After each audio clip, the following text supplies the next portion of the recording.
Good morning, students. I am Prabhakar, your subject faculty for Social Security Legislation. Students, today we are going to start one new act that is called Workmen Compensation Act 1923, and later on through amendment it came with a new name that is called Employees Compensation Act 1923. The reason behind changing the name of that act was related to workmen, where the term main has been used, but in Workmen Compensation Act 1923 it sounded a bit impractical because the women working professionals were also the part and parcel of the organization. So that's why a common platform of Employees Compensation Act 1923 used as the name of this act. तो हम लोग students we will start from this preamble. What is the main objective of this act? An act to provide for the payment of certain classes of employers to their employees of compensation for injury by accidents.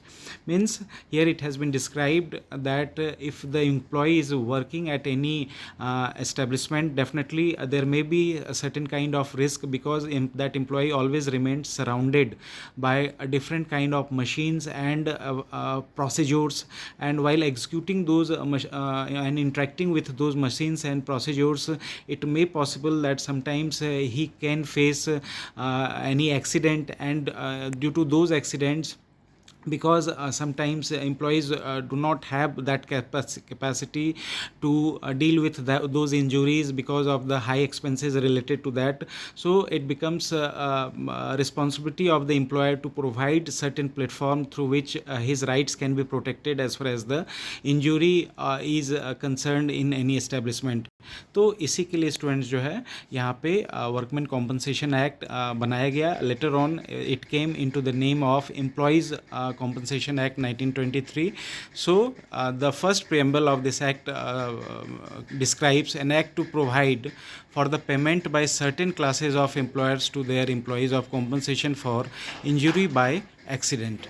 Now we will start from section 1, and in this section 1, short title, extent and commencement has been explained, and through this we will try to understand short title, extent and commencement. This act may be called the Employees Compensation Act 1923. Then it extends to the whole of India. यहाँ पे जो है इसकी applicability students whole of India में है. Then it shall come into force on the first day of July 1924. ये जुलाई 1924 को जो है enforced हुआ. And then the second part, the second section discusses about the different definitions and their meanings through that act. That is very much important because in this second section some new concept of disablement, means whether it is partial or permanent disablement, that has been discussed, and one new term, occupational diseases, are also being introduced through this act. So we need to understand all these concepts one by one. What is the definition of dependent through this act? That is also very much important. Means in case in death of that employee, who is going to get that benefit of this act, that has been clearly defined over here. So students, one by one हम लोग जो है इन definitions को study करेंगे. First one is called compensation. Compensation means compensation as provided for by this act. जो compensation मिलता है if any employee faces any kind of accident, then in that prospect whatever damages he incurs, that is being compensated by the employer. In that prospect, compensation term has been introduced over here. Then second thing is dependent. Who would be called dependent? Means any of the following relatives of deceased employee. Means अगर जिस employee की death हो जाती है तो उसके किस relative को जो है हम लोग dependent के concern में लेंगे, that has been defined over here. ये हम लोग एक एक करके देखते हैं.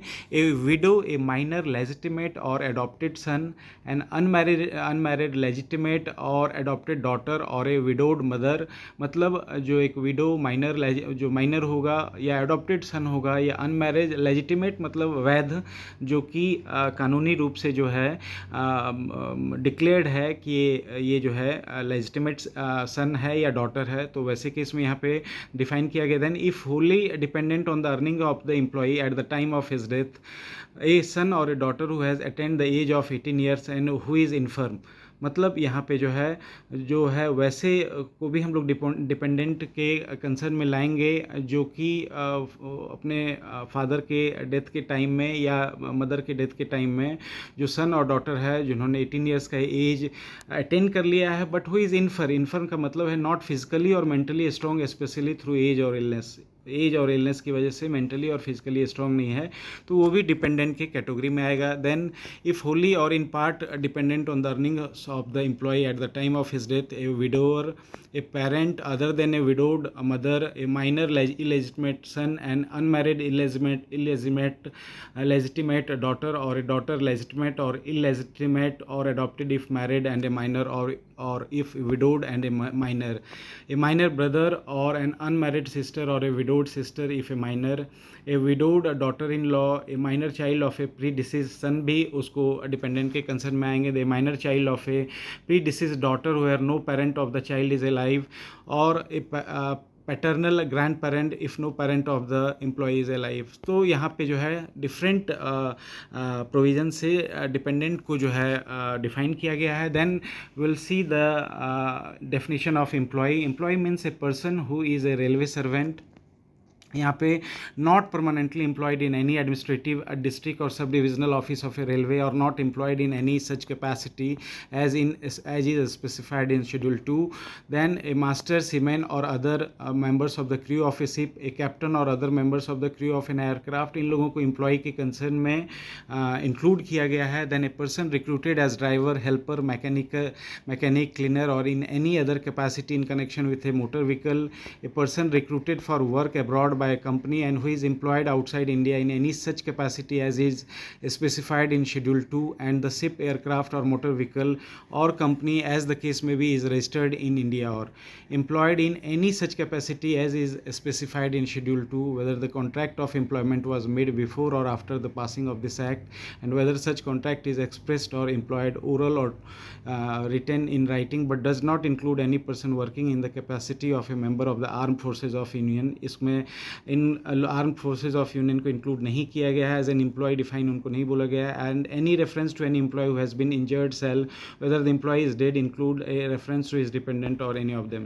Then here also employer is also being defined. Employer includes any body of person whether incorporated और not, and any managing agent of an employer and the legal representative of a deceased employer. And when the services of, मतलब यहाँ पे employer को भी define किया गया। Students हमने पहले भी देखा है यहाँ पे, जो कि सारा चीज़ को मैनेज करता है, who supervises all the things. And if that employer is disease, अगर उस एम्प्लॉयर की डेथ हो जाती है तो वैसे केस में उसके लीगल रिप्रेजेंटेटिव जो है वो उस एम्प्लॉयर को रिप्रेजेंट करते हैं। When the services of a employee are temporarily lent और let on hire to another person by the person with whom the employee has entered into a contract of service or apprenticeship, means such other person while the working for him। Managing agent को यहाँ पे define किया गया है कि means any person appointed और acting as the representative of another person for the purpose of carrying on such other person trade और business, but does not include an individual manager subordinate to an employer. यहाँ पे managing agent को define करके बताया गया कि जो कि बिजनेस के प्रोस्पेक्ट में उसको जो है हायर किया गया है कि उस बिजनेस को वो मैनेज करे, तो उसे हम मैनेजिंग एजेंट बोलते हैं। माइनर में यहाँ पे 18 ईयर्स के एज को जो है डिफाइन किया गया है कि below that age the person would be said minor. Then यहाँ पे जो इम्पॉर्टेंट कॉन्सेप्ट है स्टूडेंट्स, यहाँ पे पार्शियल डिसेबलमेंट की बात करी गई है। पार्शियल डिसेबलमेंट का मतलब है ये that would be divided into 2 parts. Partial disablement में सेड टेम्प्रोरी पार्शियल डिसेबलमेंट या फिर परमानेंट पार्शियल डिसेबलमेंट। तो इसको कैसे यहाँ पे बताया गया है, डिसेबलमेंट का मतलब है where the disablement is of a temporary nature. Disablement का मतलब है जो आपके अर्निंग कैपेसिटी को जहाँ पे रिड्यूस हो जाता है उसको हम लोग डिसेबलमेंट होते हैं। मतलब जिस अर्निंग कैपेसिटी से आप काम कर रहे थे एक्सीडेंट के बाद, वो अर्निंग कैपेसिटी जो है आपकी रिड्यूस होती है, तो वो टेम्प्रोरी नेचर की भी हो सकती है जो बाद में लेटर ऑन ठीक हो जाती है, तो उसको हम लोग टेम्प्रोरी पार्शियल डिसेबलमेंट बोलेंगे। और जो कॉन्स्टेंटली वो रह जाता है और जिसकी वजह से आप सारे तरह की एम्प्लॉयमेंट में आपकी अर्निंग कैपेसिटी जो है डाउन हो जाती है, रिड्यूस हो जाती है, तो उसको हम लोग परमानेंट पार्शियल डिसेबलमेंट बोलते हैं। इसी को यहाँ पे स्टूडेंट समझाया गया है।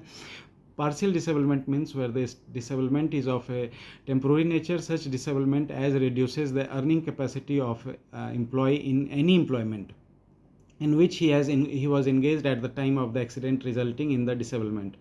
And where ये temporary partial disablement हो गया, that where the disablement is of a permanent nature, such disablement as reduces his earning capacity in every employment, मतलब वो किसी भी employment में जो है अब वो जो है disable हो गया है, उस काम को उसकी earning capacity जो है reduce हो गई है, उसको हम लोग permanent disablement बोलेंगे, such which he was capable of undertaking at that time, provided that every injury specified in part 2 of schedule 1 shall be deemed to result in permanent partial disablement. तो यहाँ पे स्टूडेंट्स हमने partial disablement में दो prospect को हमने जाना. One is called a temporary partial disablement and another would be called permanent partial disablement. Means temporary partial disablement मतलब कि where your employment capacity reduces for certain time period, that is called temporary partial disablement. But when it reduces for all kinds of employment, then in that prospect what happens, it is called permanent partial disablement.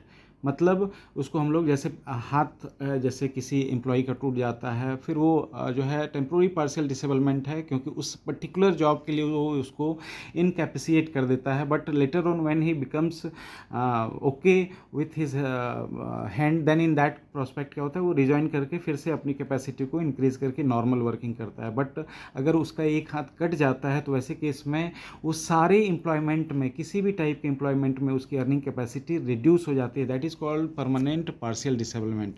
तो ये हो गया student. Then this act also describes about total disablement. Total disablement का मतलब है कि losses इतनी ज़्यादा हैं कि वो अब किसी भी नए एम्प्लॉयमेंट में खुद को इन्वॉल्व नहीं कर सकता है. तो इसको भी जो है दो प्रोस्पेक्ट में बांटा गया है, permanent total disablement and partial and जो है परमानेंट टोटल डिसेबलमेंट और टोटल डिसेबलमेंट के प्रोस्पेक्ट में इसको हम लोग देखेंगे. Means such disablement whether of a temporary और परमानेंट नेचर. मतलब टोटल डिसेबलमेंट को भी हम लोग दो पार्ट में देखते हैं, परमानेंट या टेम्प्रोरी.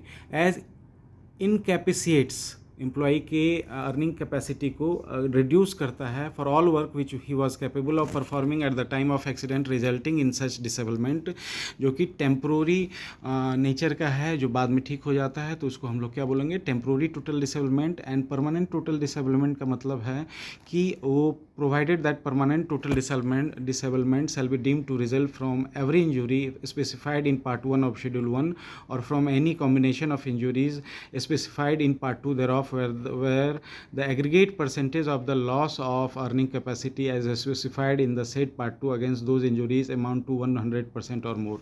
यहाँ पे स्टूडेंट्स लॉ के टर्म में ये समझने में दिक्कत हो रही है, बट मैं आपको बताता हूँ कि it means that if you are having total disablement, तो टोटल डिसेबलमेंट में अगर परमानेंट पार्शियल डिसेबलमेंट के परसेंटेज भी अगर 100% से ज़्यादा हो जाते हैं तो that would also be treated as total disablement. जैसे for example if your one hand gets cut and along with that in if your left hand gets cut and in right hand your 4 fingers have cut due to the accident, then in that prospect if we calculate the total percentage of the damage, then in that prospect it will cross to 100%.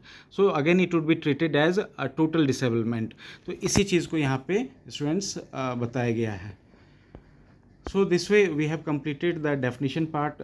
These are the important definition part of this act. So we need to study. In my next video we will try to cover up the another segment of Employees Compensation Act 1923. Thank you, students.